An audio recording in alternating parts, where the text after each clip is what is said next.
First idea, Apple. So you think the market's being a bit unfair or missing the potential here? Well, Apple throughout its history has had periods of dormancy, and usually between product cycles, technology cycles, and I think they went through one. We've continued to own them. We, I think, first bought them in 2006, so we've done extremely well with Apple. But what we've seen in the past 90 days, 60 days, is that they seem to have completed a bottoming process with their iPhone cycle. Chinese sales are up. They were more upbeat in their earnings forecast. 2 trillion devices out there, Andy, which is an amazing number. 2 trillion. 2 trillion. Wait, can't be that No, many. 2 sorry, billion. 2 billion. Yeah, 2 billion. yeah. Boy, I can't sell that 2 trillion. I was thinking, wow, how many people are there? Sorry, 2 billion. Yeah. And they have a 93% loyalty rate. So the turnover, yesterday's customer is 93% likely to be tomorrow's customer. I mean, human inertia. On 2 billion devices. So they're just a juggernaut, and they're a cash flow machine. They have, this is where I got the 2 trillion, $3 trillion market cap. And they announced a $110 billion stock buyback. They produce an enormous amount of cash. And we think that this cycle will include an AI opportunity. Apple's not going to sit by and allow other people to populate their phone with AI capability. They're going to be right in the mix, and they're going to be making a lot of money off of that. So we do like Apple. You will stick with that one. Yes. Your next idea, Euronet Worldwide. Yeah. Nothing to do with the Eurovision Song Contest. No, I don't think. What do no. they do? They're in the payment and transaction processing business. Actually, their headquarters are in the Midwest, so it's a little bit of an odd name, but they're in our U.S. small cap portfolio. We talked about Visa earlier and transactions. This is a company that owns ATMs. They have 50,000 ATMs, and they have point of sale machines, over 700,000 point of sale machines. And it's about transactions, and it's about margin. And both are going up at a rapid rate. So they're getting better at what they're doing, which is increasing margin, and they're populating their business with more machines. It just adds to organic growth. Okay. Then Uber. Uber's latest quarter didn't delight investors, but of course, maybe we could put up a multi-year chart because they have they've risen mightily in recent years. Yes, and we weren't unhappy with the quarter. Again, high expectations. This is a company that is now profitable, and they're growing into a valuation. So we were quite sanguine with their quarterly results, and again, see this as a long-term opportunity. I think one of the big opportunities they're going to have is advertising. They've got over 100 million people now with the Uber app on their devices, and they really haven't monetized advertising yet. They've really only monetized their mobility and the Uber Eats. Freight is the fourth leg on the stool. We wouldn't be surprised if they exit that area. I think it's a little bit of a detraction or a distraction from what they're doing. Mobility gets a lot of commentary about driverless cars, and would that disrupt their model? Yes, it would, but it might be an opportunity for them. A big cost is those drivers. So there might be an opportunity there, but you shouldn't ever be afraid of disruption. Disruption to good companies is all about opportunity. First idea, Amazon.com. So, Q1 was a high bar, and it easily cleared it. AWS profitability accelerated, up 17% year over year from 13% last quarter on cloud and generative AI. Profitability in this company, they had their downturn a couple of years ago, is dramatically inflecting.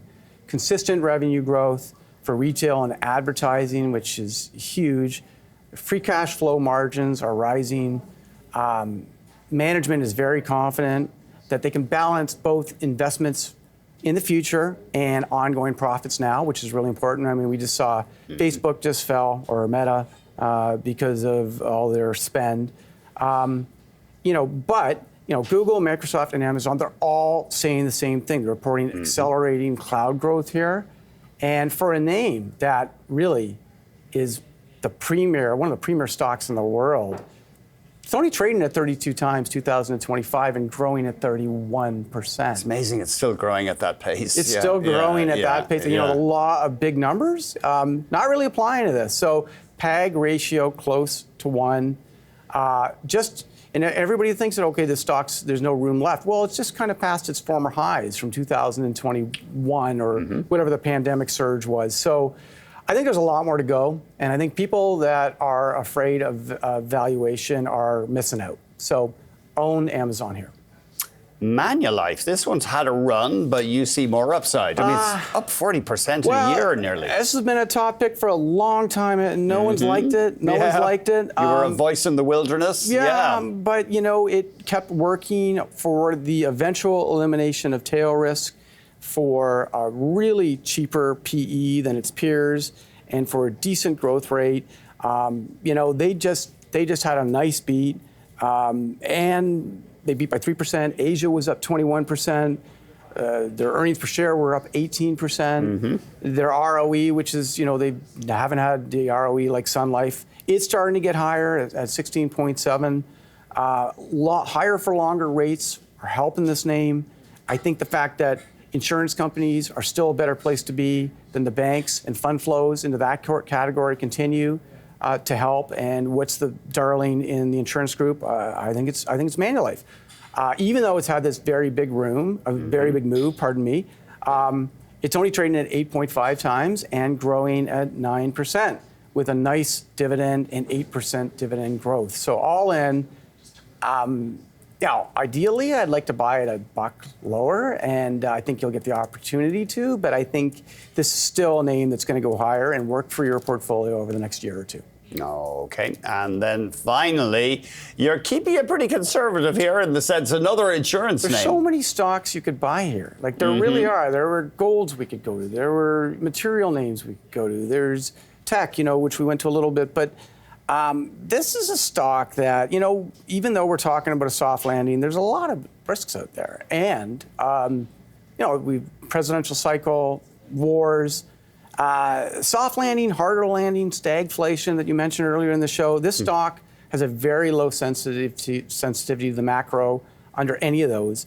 We think that it can achieve solid returns from organic growth and M&A under any of those circumstances virtually. And book value per share remains a really solid driver. Usually trades at a premium.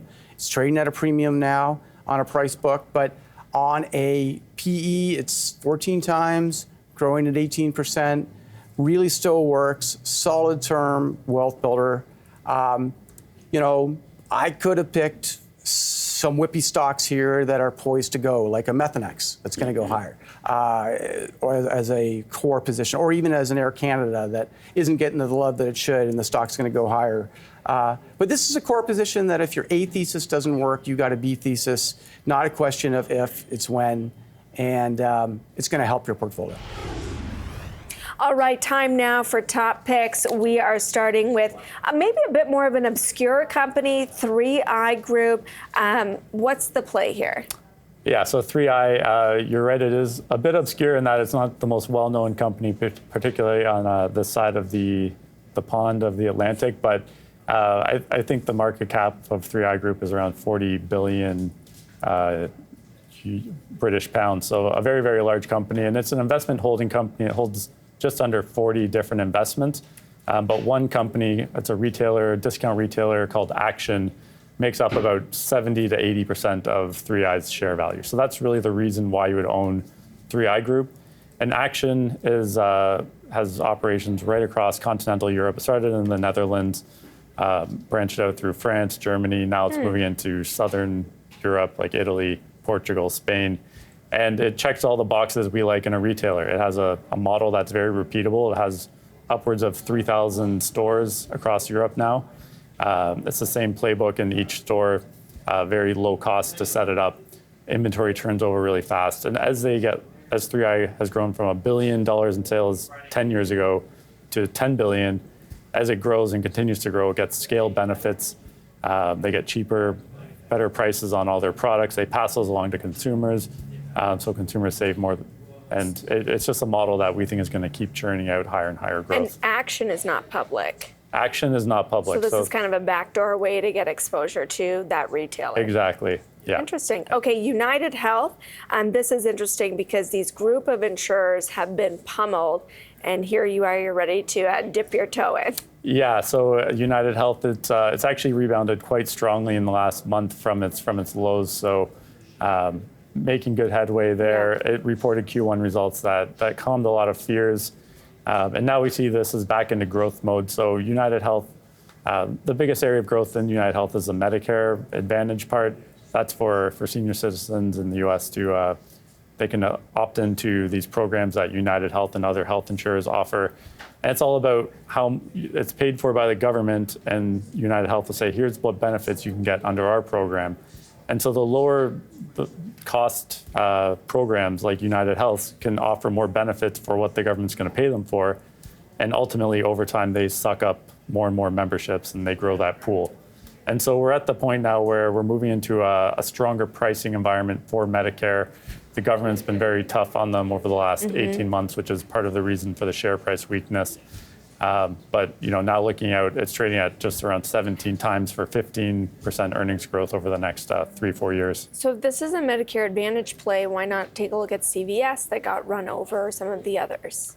Yeah, so we would, we were saying, we like to stick to the higher quality plays. We think these are going to be the companies that are going to gain market share. So a lower quality company like CVS, we think is going to be a share donor. They're facing more and more issues. And so again, it's a scale game at the end of the day. The lower cost providers like United Health are gonna win, we think. Your third pick is in real estate. It is called Flagship Community REIT. What area of real estate do they own assets? Yeah, so this is our top income pick. It's our newest holding in our MWG Income Growth Fund. And Flagship is a provider of mobile and manufactured housing parks in the United States. So through kind of the Rust Belt of Ohio and Tennessee, they have these manufactured housing communities where it's a great model. So it's a growth through acquisition. They'll typically buy one of these sites. They'll improve the services, so it's more attractive to the resident. It's a very, very low monthly rental fee. So they're able to increase the rental fee rates a little bit every single year. And it is a very strong balance sheet-wise. It's a 4% dividend yield. It's just about a 40% payout. And they have a lot of their debt locked in at 4% through past 2030. So it's a very strong model. And as they buy up these lots, they typically improve them. They improve the cash generating capacity. They improve the client retention. And we just think it's a great play, especially in this world where we think rates are going to come down. But real estate's expensive. They have places that provide affordable home ownership for people. And I imagine, are there a lot of people in this area of real estate, like mobile home communities? Is a Blackstone looking at this, kicking the tires the way they might like a Tricont Residential? Yeah, definitely. There is a large group of investors that are doing a similar roll-up strategy. There's hundreds or even thousands of these sites that are independently owned, or operators own just one or two. And so these larger buying groups can come in and put professional management and see a lot of economies come out of it. Time now for David Burrow's top picks. Number one on this day, Freeport-McMoRan, FCX on the New York Stock Exchange. This is the copper stock that you said you would talk about. Yeah, so this is an S&P 500 company. It's one that any institution can own. One of the biggest risks in owning a copper producer is execution risk. And they have shown over time their ability to execute and operate the mines that they have. They have had impressive volume growth from the Indonesian and American mines. They grew their earnings and cash flow really nicely, and their cash costs actually declined by 1%. So it's a long life asset. One of the things about an existing mine that has ability to grow is there are not the same risks as a greenfield development of a new mine. And so it's a highly a lot of operating leverage, meaning higher prices can make a big difference to the cash flow. And you get about 20% exposure to gold through their production as well. So this would be a good one for almost any portfolio to get some exposure to basic materials. Okay. Goldman Sachs is number 2, one of the heavyweights of Wall Street, ticker symbol GS on the New York Stock Exchange. If you are worried about the stock market and capital markets, Goldman Sachs should not be making new all-time highs. And it has broken out recently from a very nice base. They are executing. They grew their revenues by 16%. Their earnings were up 32%, which speaks to the operating leverage in this business. You know, they are the dominant investment banking franchise and trading franchise in the world. They also are gaining in asset management. So this is one that I think, again, could be right there alongside JP Morgan as an important holding for almost any investor. Okay. And we'll go to the information tech sector next for Thomson Reuters. That's David's third top pick on this day, TRI on the Toronto Stock Exchange. Okay. So that we don't get through an entire show without talking about AI, we're going to use Thomson Reuters as a top pick. This is, again, a top 10 holding at Barometer. Of course, they're in financial markets data, but their big businesses are law and tax and accounting, all heavily labor-intensive industries that are ripe for cost savings and insights from AI. So if you're a lawyer drawing up a contract, or you're a paralegal looking for a case law, AI is going to change the world, and Thomson Reuters is working very hard at integrating these into their existing offerings, which is going to give them lots of opportunity to generate additional revenue and cash flow from a very large business that they have to begin with, a great Canadian company to focus on. Company does pay a dividend, but the yield is small. I'm assuming you're not buying this as a dividend play, correct? No, we're not, and we're looking for obvious winners from the productivity that's going to come from AI. And Thomson Reuters has been really, really focused on that. They're making acquisitions in the area, and they just have a franchise that is unrivaled in the spaces that they're in. So great opportunity, I think, to own a great business. It's not just blue sky, but with lots of upside opportunity that comes from implementing AI.